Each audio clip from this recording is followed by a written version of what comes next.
Okay friends, now we will start growth of press and education in modern India. ठीक है, क्या है topic है growth of press and education in modern India. Start करते हैं इसको एक एक करके पॉइंट वाइज देखते हैं। सबसे पहला पॉइंट यहाँ पे टॉपिक जो है वो है development of press in modern India. Development of press in modern India. तो पहला सवाल कहता है कि who establish the first printing press in India. Who establish the first printing press in India. तो करेक्ट आंसर होगा ये इस्टेब्लिश किया था पुर्तगीजों ने। कब किया था? तो 1557 में किया था। ठीक है, सबसे पहले वैसे इंडिया में पुर्तगीज ही आए थे। वास्को ड गामा जब आया था 1498 में तभी आ गए थे। तो लेकिन जब प्रेस का इस्टेब्लिशमेंट हुआ इंडिया में पहली बार तो ये पुर्तगीजों ने किया। कब? 1557 में। In which year did East India Company set up the printing press in Bombay. तो ईस्ट इंडिया कंपनी ने जो प्रिंटिंग प्रेस है बॉम्बे में ये सेटअप किया था। कब किया था गाइज? ये किया था 1684 में। 1684 में किया था। The first newspaper published in India was the name is Bengal Gazette. First newspaper published in India was Bengal Gazette. ठीक है, पहला न्यूज़पेपर जो कि इंडिया में पब्लिश हुआ वो था Bengal Gazette. And who publish the newspaper Bengal Gazette. तो बंगाल गजट जो पब्लिश किया था उनका नाम था जेम्स ऑगस्टस हिके। जेम्स ऑगस्टस हिके इनका नाम है। आगे बढ़ते हैं। नेक्स्ट पॉइंट है in which year was the newspaper act enacted. तो न्यूज़पेपर एक्ट जो है इनेक्ट हुआ था कब? ये हुआ था 1908 में दोस्तों, 1908 में। ठीक है। Under who chairmanship was the press committee of 1921 was appointed. तो ये थे तेज बहादुर सप्रू। तेज बहादुर सप्रू के चेयरमैनशिप में प्रेस कमेटी जो है 1921 में अपॉइंट हुई थी। Who recommended the repealing of press act of 1908 and 1910। तो ये थे प्रेस कमेटी ऑफ 1921 जिसके अभी हमने देखा कि चेयरमैन थे तेज Bahadur Sapru Sahab. Which press act was enacted in the wake of World War 1। तो करेक्ट आंसर होगा इंडियन प्रेस। ठीक है, इमरजेंसी पावर्स एक्ट 1931। फिर आता है in 1947 which committee was established by British to examine the press laws. तो ये कमिटी थी प्रेस इंक्वायरी कमिटी। क्योंकि प्रेस जो था ना, प्रेस को आप ऐसे समझो कि डिसेंट का मतलब सरकार के लिए डिसेंट का सबसे बड़ा कोई सोर्स था तो वो था प्रेस। ये प्रेस ही था जो हमारे फ्रीडम स्ट्रगल को आगे लेके मास तक लेके जाता था। ये न्यूज़पेपर ही था। ठीक है, तो प्रेस का बहुत बड़ा रोल रहा है। Now we'll discuss some important facts related to press in India. Okay, so पहला है who started to issue the newspaper Free India in America. ठीक है, एक न्यूज़पेपर था फ्री इंडिया करके। ये न्यूज़पेपर स्टार्ट हुआ था अमेरिका में और इसमें बेसिकली इंडिया का स्ट्रगल ज़्यादा दिखाया जाता था। तो ये एक इंडियन ओरिजिन के व्यक्ति थे और जो कि उस समय अमेरिका में रह रहे थे। इनका नाम है तारकनाथ दास। तारकनाथ दास। पर्शियन वीकली जिसका नाम था मिरातुल अखबार। मिरातुल अखबार पर्शियन वीकली था। ये वाज पब्लिश्ड बाय, ये पब्लिश किया जाता था राजा राम मोहन रॉय। वैसे राजा राम मोहन रॉय कोई पर्शियन नहीं थे, पर्शियन नहीं थे बाई ओरिजिन, वो हिंदू थे। ठीक है, बट पर्शियन वीकली को वो पब्लिश करते थे, मिरातुल अखबार को। तो बहुत इंपॉर्टेंट सवाल हो जाता है ये। वैसे अगर देखा जाए तो पर्शियंस का काफ़ी इंपॉर्टेंट रोल रहा है as far as the national movement is concern. Specially Dadabhai Naoroji, D Wacha and so on, ऐसे बहुत सारे नाम हैं। जमशेदजी टाटा जिनका मतलब इकोनॉमिकली काफ़ी सपोर्ट रहा है। ओके, सो नेक्स्ट है what type of journal Ghadar party was. तो ये वीकली जर्नल था और इसको बेसिकली बोलते थे गदर दी गूंज। गदर दी गूंज बोलते थे। तो गदर जो था, गदर पार्टी जिसके फाउंडर थे लाला हरदयाल, ये इशू करती थी पार्टी गदर। ठीक है, ये भी एक नेशनलिस्ट न्यूज़पेपर था।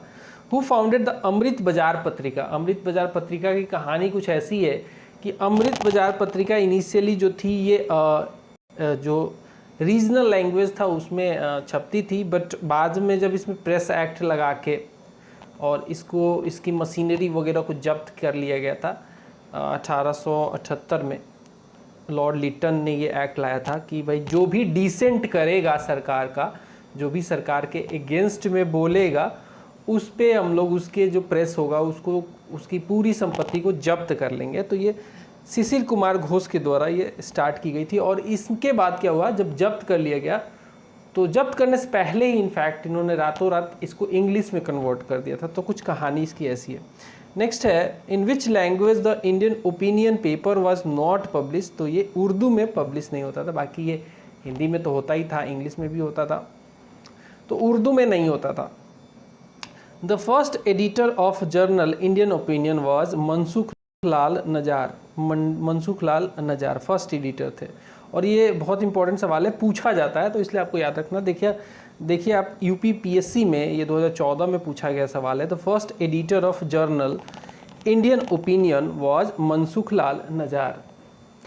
The Young India was started as a weekly by. तो ये एक होम रूल पार्टी ने स्टार्ट किया था, होम रूल पार्टी ने, ठीक है, यंग इंडिया। और इससे महात्मा गांधी भी जुड़े हुए थे। नेक्स्ट है, the first newspaper published by Indians in English language was Hindu patriot. ठीक है, फर्स्ट इंडियन के द्वारा इशू किया गया इंग्लिश लैंग्वेज में न्यूज़पेपर था। ये भी जो था, ये भी एक देशभक्ति से ही नेशनलिस्ट न्यूज़पेपर ही था, हिंदू पैट्रियट इसका नाम था। अगला सवाल है, the editor of at Hindu Patriot was who strongly supported the indigo movement was. तो इंडिगो मूवमेंट जो था ना, इंडिगो मूवमेंट ये बंगाल में उस समय चल रहा था, क्योंकि इंडिगो की ज़बरदस्ती खेती करवाई जाती थी ब्रिटिश प्लांटर्स के द्वारा। और वो क्या था, लठियाल रखते थे, जो लाठी लेके पिटाई करते थे। ठीक है, तो ये बेसिकली ये जो इंडिगो मूवमेंट चला था बंगाल वाला, इसमें काफ़ी ज़्यादा स्ट्रांगली सपोर्ट किया हिंदू पैट्रियट के एडिटर हरिश्चंद्र मुखर्जी ने who affiliated himself with English journal Vande Mataram. तो ये है अरबिंदो घोष अपने आप को इंग्लिश जर्नल वंदे मातरम से एफिलिएटेड थे, संबंधित थे ये। ठीक है, और ये वही अरबिंदो घोष हैं जो कि एक गरम दल के नेता थे और बाद में रिटायरमेंट लेके पुदुचेरी चले गए और वहाँ पे अमला आखिरी दिनों में ये एक संत टाइप की ज़िंदगी जिनाने लग गए। अरबिंदो सोसाइटी वहाँ पे इन्होंने फाउंड किया था। So which newspaper used to be published from Patna. तो पटना से पब्लिश किया जाता था इंडियन नेशन एक न्यूज़पेपर था जो कि पब्लिश कहाँ से किया जाता था, तो ये किया जाता था पटना से। द स्वदेश वाहिनी was edited by के रामकृष्ण पिल्लई। द स्वदेश वाहिनी was edited by के रामकृष्ण पिल्लई। नेक्स्ट क्वेश्चन क्या कहता है, the English newspaper Independent was associated with. ये इंग्लिश न्यूज़पेपर इंडिपेंडेंट जो है किससे एसोसिएटेड था, तो it was associated with the Motilal Nehru, Jawaharlal Nehru के पिताजी। ठीक है, Motilal Nehru. Through which newspaper published from Kanpur Vijay Singh Pathak made Bijolia movement the subject of discussion in India. तो ये कहाँ से पब्लिश किया गया था, थ्रू विच न्यूज़पेपर। तो इस न्यूज़पेपर का नाम है प्रताप न्यूज़पेपर जो पब्लिश होता था कानपुर से। विजय सिंह पाठक ने बिजालिया मूवमेंट को इसमें डिस्कशन में लाया इंडिया में। So the newspaper Harijan, again very important because it was edited by Gandhi जी।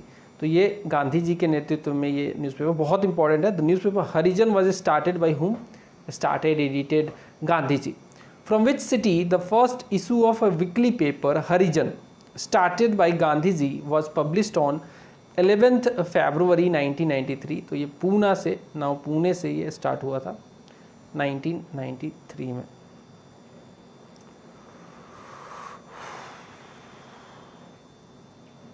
ये 1993 नहीं होगा, गलत है ये। ठीक है, आगे बढ़ते हैं। द मराठी फोर्टनाइटली बहिष्कृत भारत। अच्छा, ये बीपीएससी में भी पूछा गया था अभी रिसेंट एग्जाम में, और यूपीपीएससी में तो 2004 में पूछा ही गया था। ये एक मराठी फोर्टनाइटली था। फोर्टनाइटली मतलब कि हर चौथे, मतलब आप कह सकते हो कि हर 15 दिन में ये एक बार छपता था। तो फोर्टनाइटली था ये, एक मराठी न्यूज़पेपर था। Bahishkrit Bharat, it was started by B R Ambedkar, Bhimrao या फिर बाबा साहब कहते हैं जिनको उपाधि है, बाबा साहब भीमराव अम्बेडकर ने स्टार्ट किया था। Which journal was published by Abul Kalam Azad. तो ये भी बहुत इंपॉर्टेंट सवाल बन जाता है। अबुल कलाम आज़ाद ने जो जर्नल स्टार्ट किया था वो किया था Al Hilal. Al Hilal is the right answer. Some important newspaper and their founders will discuss in this box. Some important newspaper and their founders. तो एक तरफ है न्यूज़पेपर या फिर जर्नल, दूसरी तरफ उनके फाउंडर या एडिटर, बात सेम ही है, ठीक है।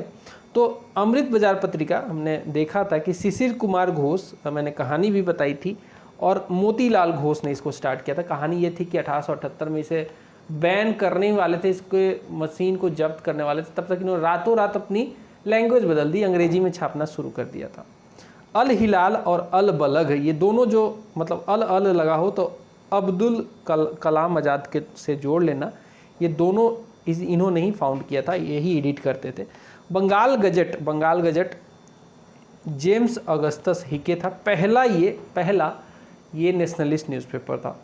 बॉम्बे क्रॉनिकल ये फिरोज शाह मेहता, जो कि एक क्या थे, मॉडरेट लीडर थे, ठीक है। ये इसको एडिटरशिप करते थे। कॉमनवेल्थ और न्यू इंडिया, दो न्यूज़पेपर एनी बसांट के एडिटरशिप में निकलती थी। एनी बसांट होम रूल से जुड़ी हुई थी, आयरिश महिला थी और चाहती थी भारत में, जैसे आयरिश में होम रूल चलता था आयरलैंड में, वैसा ही होम रूल भारत में भी चले, तो कॉमनवेल्थ और न्यू इंडिया ये छापती थी। Comrade Mohammad Ali and free Hindustan, ये तारकनाथ मेहता अमेरिका में छापते थे, अमेरिका में चलती थी ये न्यूज़पेपर, और इंडिया के स्ट्रगल के बारे में थी। हिंदुस्तान एंड एडवोकेट, ये जीपी वर्मा इसके हिंदुस्तान और एडवोकेट दोनों न्यूज़पेपर के एडिटर थे, जीपी वर्मा। हिंदुस्तान के खाली थे मदन मोहन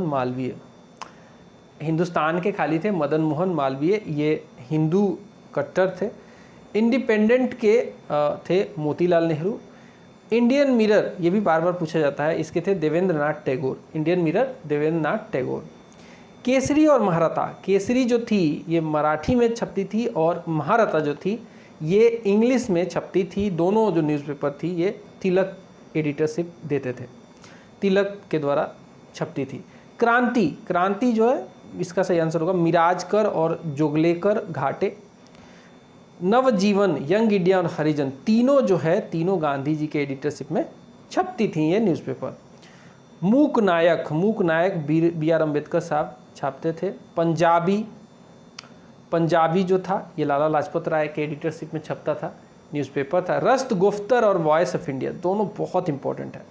रस्त गुफ्तर और वॉइस ऑफ इंडिया दोनों बहुत इंपॉर्टेंट है। क्योंकि इसे छापते थे एक पर्सियन व्यक्ति, grand old man of India, drain of wealth theory को प्रोपाउंड करने वाले दादा भाई नौरोजी। फिर आता है समाद कुमड़ी, मीरात उल अखबार, ये दोनों अखबार राजा राम मोहन राय के एडिटरशिप में छपता था। संध्या जो था ये बिमल बाबू उपाध्याय के एडिटरशिप में छपता था। द हिंदू और स्वदेश मित्रन, द हिंदू तो आज भी चलता है, इसके फाउंडर थे, इसके एडिटर थे जी सुब्रमण्या अय्यर साहब। द हिंदू और Swadesh Mitran. The Bengali Surendra Nath Banerjea, the Bengal gazette से मत जोड़ना इसको, द बंगाली सुरेंद्र नाथ बनर्जिया। वंदे मातरम अरविंदो घोष। नेक्स्ट है which Urdu newspaper was started by Lala Lajpat Rai from Lahore in 1920, तो ये था वंदे मातरम, ठीक है। एक वंदे मातरम था जो कि कौन छापते थे, यहाँ पे अरविंदो घोष, लेकिन जो उर्दू वाला लैंग्वेज में वंदे मातरम छपता था वो लाला लाजपत राय लाहौर से छापते थे, मतलब उसको एडिटरशिप देते थे 1920 में। Who had launch the paper Qaumi Awaz, तो ये था जवाहरलाल नेहरू, इनने इसको लॉन्च किया था।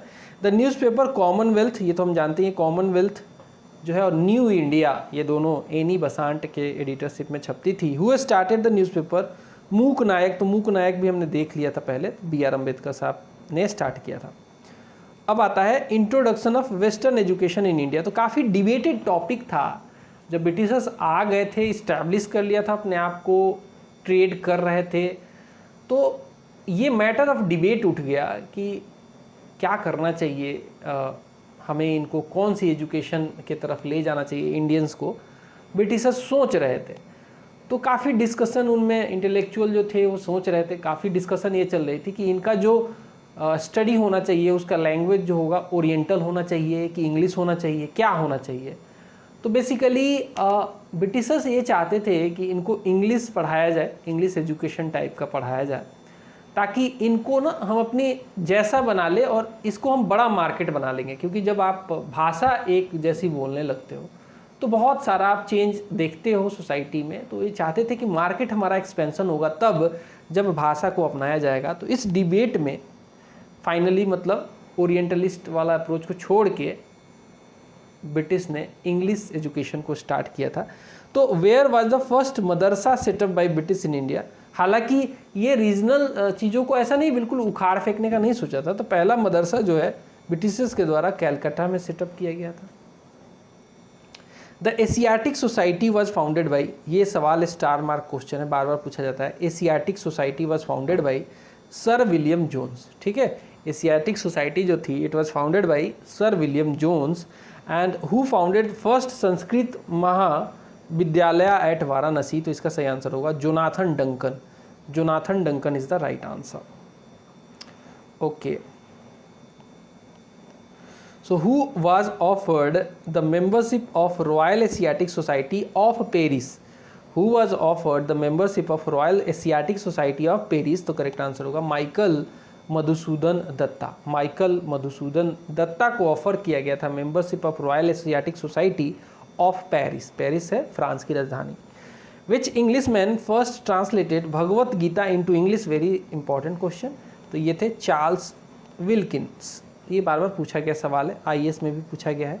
तो ये एक इंग्लिश मैन थे जिन्होंने ट्रांसलेट किया था भगवत गीता को इंग्लिश में। Who was the first to translate Kalidas का famous work Shakuntala, Shakuntala into English? तो ये भी सही आंसर होगा इसका सर विलियम जोन्स। ठीक है, सर विलियम जोन्स ने इसको किया था। एशियाटिक सोसाइटी के फाउंडर थे। रेस्ट्रिक्शन अगेंस्ट प्रेस देखेंगे अब। जो प्रेस में एक्ट लाला के रेस्ट्रिक्शंस लाए गए, स्पेशली लॉर्ड लिटन वाला, उससे पहले भी उसको जान लेते हैं। So which British first introduce press censorship? तो ये था लॉर्ड वेलेस्ली। लॉर्ड वेलेस्ली पहला ब्रिटिशर था जिसने सेंसरशिप लाया था प्रेस के ऊपर इंडिया में। Under which newspaper act it was made mandatory to publish the names of printers, editors and paper owners on newspaper, ताकि पता रहे कि कैसे उसको पकड़ना है। तो ये था द सेंसरशिप प्रेस एक्ट, जो कि लॉर्ड वेलेस्ली के द्वारा लाया गया था। बोला गया कि न्यूज़पेपर छापो, हम कहाँ मना कर रहे हैं यार, छापो, लेकिन हमें तो पता तो होना चाहिए कि प्रिंटर कौन है, ताकि जब जब्त करना होगा तो जब्त कर लेंगे उसको। एडिटर कौन है एंड पेपर का ऑनर कौन है। So who abolish the newspapers circulation act 1799? तो ये था लॉर्ड हेस्टिंग 1818 एडी में ये इसको एबोलिश किया था। न्यूज़पेपर सर्कुलेशन एक्ट 1799 वाले को 1818 में लॉर्ड हेस्टिंग ने इसको एबोलिश कर दिया था। Which acting governor general made the licensing rules 1823 to ban newspapers? तो ये था John Adams. John Adams which acting governor general, एक एक्टिंग गवर्नर जनरल था, made the licensing rules 1823 to ban newspapers? Yes, इसका सही आंसर होगा John Adams. Under which act the license rules for newspaper were made? Under which act, मतलब कि newspaper अगर छापोगे तो आपको लाइसेंस लेना पड़ेगा, दिस इज़ कंपलसरी। तो ये किस एक्ट में लाया गया? तो ये अंडर लाइसेंसिंग एक्ट 1823 में लाया गया।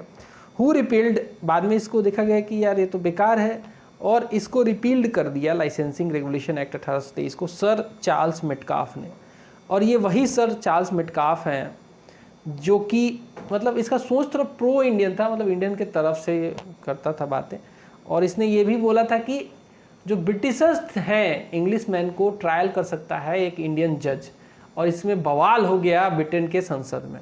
ठीक है, नेक्स्ट आता है when was vernacular press act passed? तो ये वर्नाकुलर प्रेस एक्ट जो क्या था कि कोई भी न्यूज़पेपर जो कि वर्नाकुलर लैंग्वेज यानी कि इंडियन टाइप के लैंग्वेज, मराठी, हिंदी या फिर कोई भी ऐसा इंडियन लैंग्वेज में छपेगी, उसे वर्नाकुलर न्यूज़पेपर कहेंगे। उसमें अगर सरकार की बुराई होगी तो उस प्रेस को जब्त कर लिया जाएगा, उसके इक्विपमेंट्स को, उसकी मशीनरी को जब्त कर लिया जाएगा। ये 1878 में लाया गया था लॉर्ड लिटन के द्वारा। सो ये है कि who is credited with the implementing the vernacular press act 1878, तो ये लॉर्ड लिटन था। तो देखो प्रेस, अब ये एक्ट वगैरह तो ब्रिटिश पार्लियामेंट में पास होते थे, बट इम्प्लीमेंट कौन करता था? वो करता था वायसराय।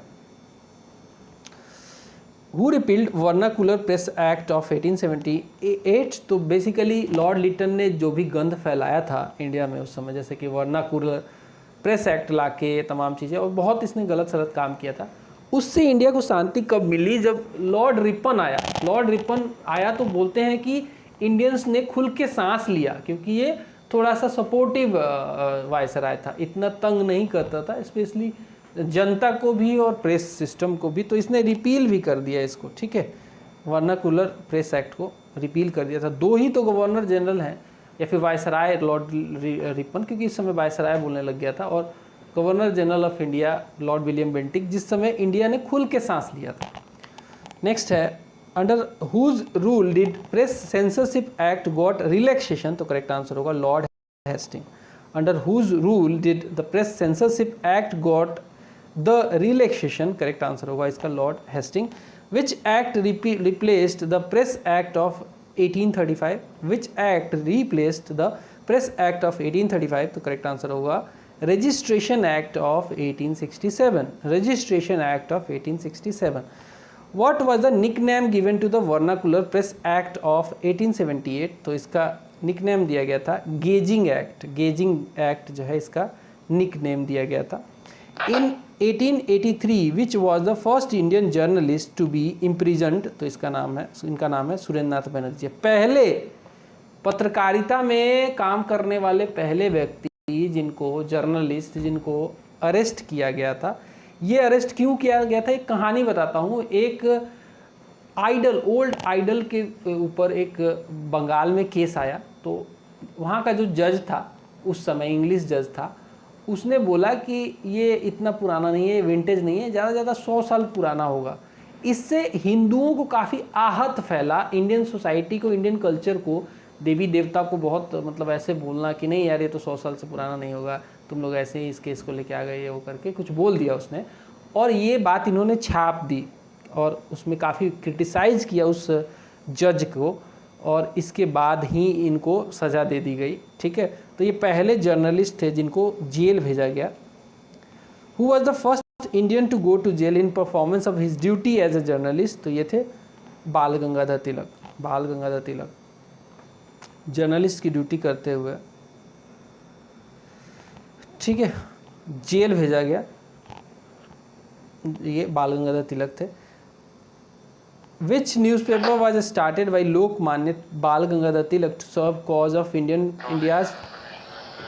इंडियाज फ्रीडम स्ट्रगल, तो करेक्ट आंसर होगा केसरी। केसरी जो था मराठी लैंग्वेज में छपता था और महारथा 2 न्यूज़पेपर छापते थे, तो केसरी मराठी में छपता था और महारथा जो था ये इंग्लिश में छपता था बाल गंगाधर तिलक के द्वारा।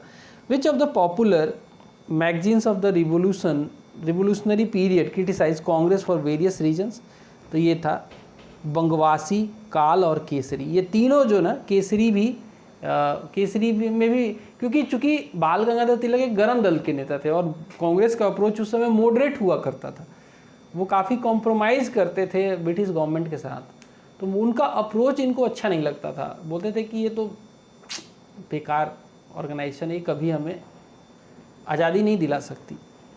तो केसरी भी क्रिटिसाइज़ करता था कांग्रेस को, बंगावसी भी करता था और काल भी करता था। Who started the newspaper? Som Prakash newspaper को किसने स्टार्ट किया था? तो ये स्टार्ट किया था ईश्वर चंद्र विद्यासागर ने। और ईश्वर चंद्र विद्यासागर वही व्यक्ति हैं जो कि विडो रीमैरेज एक्ट से रिलेटेड हैं। विडो के रीमैरेज एक्ट को इन्होंने पास करवाया था अपने दम पे। Which paper was essentially the mouth piece of the politics of liberals? तो ये था लीडर। लिबरल्स मतलब कि मॉडरेट टाइप के नेता जो थे, ये माउथ पीस इनके पॉलिसीज़ का जो था ये था लिबरल्स। लीडर इसका नाम था इस पार्टिकुलर न्यूज़पेपर का। Which journal by Mahatma Gandhi was not associated with revolutionary activities? Correct answer होगा यंग इंडिया। अब देखते हैं डेवलपमेंट ऑफ मॉडर्न एजुकेशन। बात करें अगर हम डेवलपमेंट ऑफ मॉडर्न एजुकेशन की, तो पहला क्वेश्चन है which act led to the introduction of English education in India. तो ये था चार्टर एक्ट ऑफ 1813, जो कि कहीं ना कहीं इसमें बजट भी आया था 1 लाख रुपए का कि भाई इंडियन एजुकेशन पे ये खर्चा किया जाएगा। तो इसीलिए इसको माना जाता है कि इसी एक्ट के द्वारा जो है इंग्लिश एजुकेशन इंडिया में स्टार्ट हुआ था। Which act of British government granted ₹1 lakh for education in India for the first time. तो ये है charter act of 1813। According to the charter act of 1813 who were allowed to spread their religious ideas in India. तो इसी के बाद 1813 के बाद, इस एक्ट के आने के बाद बहुत सारे क्रिश्चियन मिशनरीज आए इंडिया में, जो ईसाई जो थे क्रिश्चियन मिशनरीज लेके आए और इंग्लिश एजुकेशन फैलाने लगे इंडिया में। तो ये कई सारे लोगों को आहत पहुंचाया, इंडियन सोसाइटी को आहत पहुंचाया कि भाई हम तो ट्रेडिशनल अपना पढ़ाई पढ़ रहे थे, हमें क्या ज़रूरत है क्रिश्चियन मिशनरीज का, क्योंकि ये धर्म परिवर्तन भी करना चाहते थे। इनका एजेंडा खाली एजुकेशन देना नहीं था, ये धर्म परिवर्तन भी करना चाहते थे। तो ये जो 1857 की क्रांति हुई उसका एक कारण माना जाता है क्रिश्चियन मिशनरीज का आना। नेक्स्ट है, how many members did general committee on public instruction consist of. तो इसमें 10 मेंबर थे। एक कमेटी बनाई गई थी, general committee on public instruction, इसमें 10 मेंबर थे। एजुकेशन से रिलेटेड एक कमेटी थी। Who gave the famous minute on educational policy in 1835। तो ये लॉर्ड मैकाले हैं। और लॉर्ड मैकाले का नाम जो है इसलिए फेमस हुआ, इसने काफ़ी क्रिटिसाइज भी किया। ये कहता था कि अगर मैं अपने एक सेल्फ ले आऊँ किताबों की, कुछ मेरे इंपॉर्टेंट किताबों की, तो जितनी भी वेदास वगैरह हैं, जितनी भी रचनाएं हुई हैं आज तक इंडिया में, उसके सामने फीकी पड़ जाएंगी। ये बहुत बड़ा स्टेटमेंट होता है दोस्तों किसी भी सोसाइटी को नीचा दिखाने के लिए, और ये खुलेआम बोला। और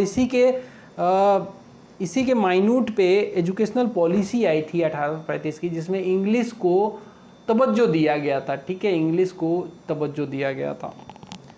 Whose viewpoint did Lord Macaulay favored regarding the educational policy in 1835? Correct answer होगा एग्लिसिस्ट्स, मतलब वही अंग्रेजी एजुकेशन।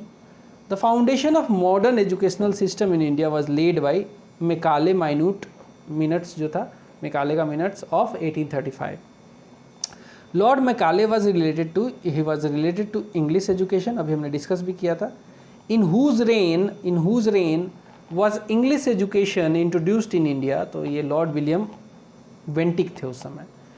और देखो लॉर्ड विलियम बेंटिक भी basically Lord William Bentinck confuse थे एक्चुअली। वो वैसे तो चाहते थे कि इंग्लिश एजुकेशन ही आए, वो चाहते थे, राजा राम मोहन राय उनके फ्रेंड थे, वो भी चाहते थे कि इंग्लिश एजुकेशन आए, बट ये थोड़े लिबरल से थे। तो ये अभी मतलब इतना फोर्स नहीं कर रहे थे, लेकिन ये मान गए। जब इंग्लिश एजुकेशन पेश किया गया तो ये तुरंत मान गए। Under the Macaulayan system of education, which language was replaced by English as a court language? तो करेक्ट आंसर होगा पर्सियन। ठीक है, पर्सियन पहले कोर्ट लैंग्वेज हुआ करता था, उसको रिप्लेस कर दिया इंग्लिश ने। During India's colonial period, the downward filtration was related to education। ठीक है, डाउनवर्ड फिल्ट्रेशन जो था ये रिलेटेड था किससे? एजुकेशन से रिलेटेड था। ठीक है, propounder of filtration theory in India's education was Macaulay. आप सोच रहे होंगे कि ये फिल्ट्रेशन थ्योरी थी क्या? फिल्ट्रेशन थ्योरी क्या थी? तो ये जो दोस्तों मेरे प्यारे भाइयों, ये जो फिल्ट्रेशन थ्योरी थी, इसमें मैकाले का मानना था, ठीक है, क्या मानना था मैकाले का, कि अगर कुछ क्लास एजुकेटेड हो जाएगा, अगर एजुकेटेड कुछ क्लास इंडिया में हो जाएगा, तो उनसे जो है परकोलेट करेगा एजुकेशन टू द लोअर, जो मतलब अनएजुकेटेड लोग हैं वहाँ तक फैलेगा। That was called downward filtration theory. और ये जो है प्रोपाउंडर थे इसके मैकाले। चार्ल्स वुड डिस्पैच, ये Magna Carta of Indian education माना जाता है इसको, चार्ल्स वुड का dispatch. It was related to what? Again it was related to education. इसी में फाइनलाइज हो गया था कि भैया क्या सिस्टम रहेगा इंडिया में स्टडी का। So which is known as Magna Carta of western education in India. Magna Carta of western education in India को किसे कहा जाता है? तो ये कहा जाता है Wood's dispatch of 1854। Wood's Dispatch of 1854. Under the Wood's Dispatch of 1854, which language was to be used as medium of instruction in higher studies? तो यही वो डिस्पैच है, वुड्स डिस्पैच, जिसमें इंग्लिश जो बोला गया कि लैंग्वेज ऑफ स्टडी होगा, मीडियम होगा अगर हायर एजुकेशन की बात करें, हायर स्टडीज़ की बात करें तो. Which universities were set up under Wood's Dispatch of 1854? तो ये तीन प्रेसिडेंसी में यूनिवर्सिटीज़ बनाई गई जो कि थी कैलकाटा, मद्रास और बॉम्बे, तीनों में बना दी गई. The first three universities in India, that is in Calcutta, Madras and Bombay, were established in which year? तो 1857 में, मतलब 54 के डिस्पैच के बाद 1857 में इसे इस्टेब्लिश कर दिया गया.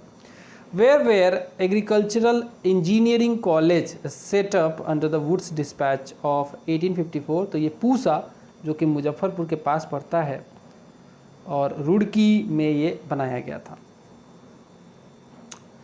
In 1882, under whose chairmanship commission was appointed to examine the progress of education in India? तो ये था विलियम विल्सन हंटर कमीशन.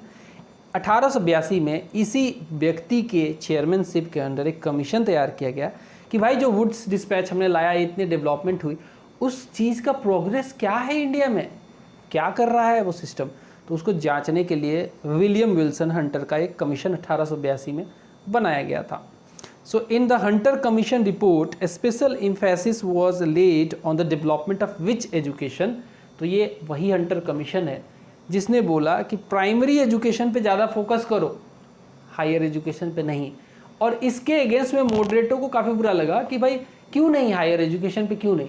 तो ये नहीं चाहते थे, ये बस चाहते थे कि प्राइमरी लेवल की पढ़ाई पढ़ा दो, बहुत आगे जाएंगे तो बहुत दिक्कत पैदा करेंगे. एजुकेटेड क्लास अगर हो गया इंडिया में तो वो फिर ब्रिटिशर्स को जीने नहीं देगा. तो ये जो है इस रिपोर्ट का बेसिस था, हंटर कमीशन के रिपोर्ट का, जिसका काफ़ी खुले ओपनली विरोध किया गया उस समय के मॉडरेट लीडर्स के द्वारा, जैसे कि Firoz Shah Mehta. In which year the Punjab university was establish? तो ये 1882 में पंजाब यूनिवर्सिटी जो है इस्टेब्लिश की गई थी. When was Allahabad university established? तो ये हुई थी कब? 1887 में. इलाहाबाद यूनिवर्सिटी 1887 में इस्टेब्लिश हुई थी. Who appointed the Raleigh commission in 1902? Who appointed the Raleigh commission in 1902? तो आंसर होगा इसका lord Curzon. Lord Curzon is the right answer. Which act was enacted on the basis of recommendations of Raleigh Commission? Which act was enacted on the basis of recommendations of Raleigh Commission? तो ये था Indian universities act of 1904. ठीक है. Which act was enacted on the basis of recommendations of Raleigh Commission? तो ये था Indian university act of 1904. और इसके बाद बहुत सारी यूनिवर्सिटी जो है बनी थी लॉर्ड कर्जन के समय में. So Sadler commission was related to, again it was related to education only. ठीक है. सैडलर कमीशन कह लो, हंटर कमीशन कह लो, रालेग कमीशन का, ये सब जो है एजुकेशन से ही रिलेटेड था. फिर आता है when did British government appoint Sadler commission for reform in education? तो ये 1917 में अपॉइंट किया गया कि भाई रिफॉर्म किया जाए, क्योंकि इवॉल्व होती रहती हैं चीज़ें, आपको पता नहीं होता है शुरू में क्या है, कैसे एजुकेशन देना है. आप इंट्रोड्यूस कर रहे हो एजुकेशन सिस्टम, वो भी कह सकते हैं कि एंग्लिस्टिक मतलब इंग्लिश एजुकेशन सिस्टम, तो उसका रिफॉर्म होना जरूरी था. सैडलर कमीशन के द्वारा ये किया गया. Sadler commission was appointed to examine the problems of which university? तो कैलकाटा यूनिवर्सिटी की प्रॉब्लम्स को एग्जामिन करने के लिए बनाई गई थी. नेक्स्ट आता है who was the chairman of Sadler commission? तो डॉक्टर माइकल अर्नेस्ट सैडलर इसके इस कमीशन के चेयरमैन थे. ठीक है. सैडलर कमीशन के चेयरमैन कौन थे? Doctor Michael Ernest Sadler. Which committee recommended the policy of improvement and consolidation of primary education in India? कहता है कि which committee recommended the policy of improvement and consolidation of primary education in India? तो इसका सही answer होगा हर्तोग committee of 1929. Under whose chairmanship a committee formulated a detailed national scheme for basic education in October 1937 in Wardha? तो correct answer होगा इसका doctor Zakir Hussain. फिर आता है in important educational institutions and their founders. Calcutta Madrasa का फाउंडेशन 1781 में पड़ा वारन हेस्टिंग के समय. फाउंडर थे ये। Asiatic society of Bengal William Jones obviously 1784 में। संस्कृत कॉलेज एट बनारस 1791 में जोनाथन डंकन के द्वारा। And fort William college eight Calcutta 1800 में लॉर्ड वेलेस्ली, उस समय का governor general of British India था, उसके द्वारा किया गया। हिंदू कॉलेज एट कलकत्ता 1817 में राजा राम मोहन रॉय के, डेविड हरे, ठीक है, इसके अलावा एडवर्ड हाइदे ईस्ट, ये सब के द्वारा ये सेटअप किया गया था। तो एडवर्ड हाइदे ईस्ट जो थे चीफ जस्टिस थे उस समय सुप्रीम कोर्ट के। स्कूल बुक सोसाइटी 1817 में ही लाई गई डेविड हरे और लुइस विवियन डेरोजियो के द्वारा, एच विल्सन के द्वारा। लुइस विवियन डेरोजियो का नाम जुड़ता है कहाँ से? यंग बंगाल मूवमेंट से।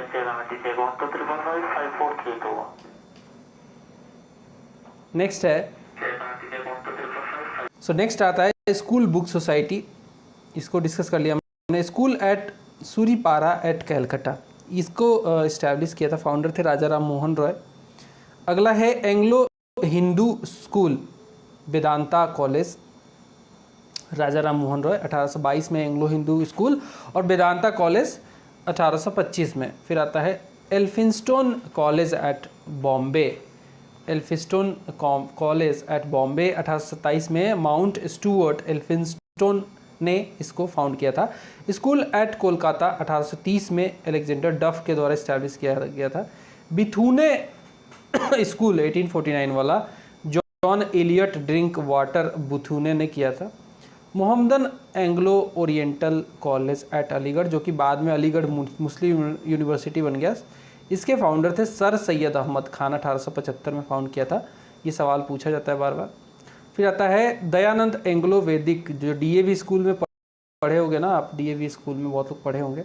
तो ये दयानंद एंग्लो वैदिक कॉलेज जो था लाहौर में 1886 में लाला हंसराज के द्वारा बनाया गया था। फिर आता है central Hindu school eight Banaras 1898 में एनी बेसांट के एफर्ट से बना, फाउंडर थी।